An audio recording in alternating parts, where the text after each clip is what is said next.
പരീക്ഷയാകുന്ന സമയത്ത് എന്തൊക്കെ ചോദ്യങ്ങൾ വരും, ഏതൊക്കെ ചോദ്യങ്ങൾ വരും എന്നുള്ള കൺഫ്യൂഷൻ എപ്പോഴും ഉണ്ടാവുന്നതാണ് അല്ലേ. അപ്പോൾ നമ്മുടെ മലയാളം പരീക്ഷയിൽ കൂടുതൽ കാര്യങ്ങളൊക്കെ നമുക്ക് മാരത്തോൺ ലൈവുകളിലാണ് പഠിക്കാനുള്ളത്. എല്ലാവരും എന്ത് ചെയ്യണം, കൃത്യമായിട്ട് ലൈവിൽ അറ്റൻഡ് ചെയ്യുക, മോർണിംഗ് ബൂസ്റ്റർ ഒക്കെ കാണാം കേട്ടോ. എന്താ ഇപ്പൊ പ്രധാനപ്പെട്ട ചില പ്രവർത്തനങ്ങളെ പറ്റി ടീച്ചർ ഒന്ന് പറയാം.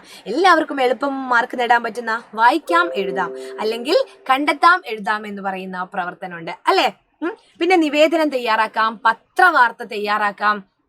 പിന്നെ എന്താണ്, എല്ലാവരെയും വട്ടം കറക്കുന്ന അഭിപ്രായക്കുറിപ്പ്, വിശകലനക്കുറിപ്പ്, ഇതൊക്കെ ഉണ്ടാവാറുണ്ട് അല്ലേ.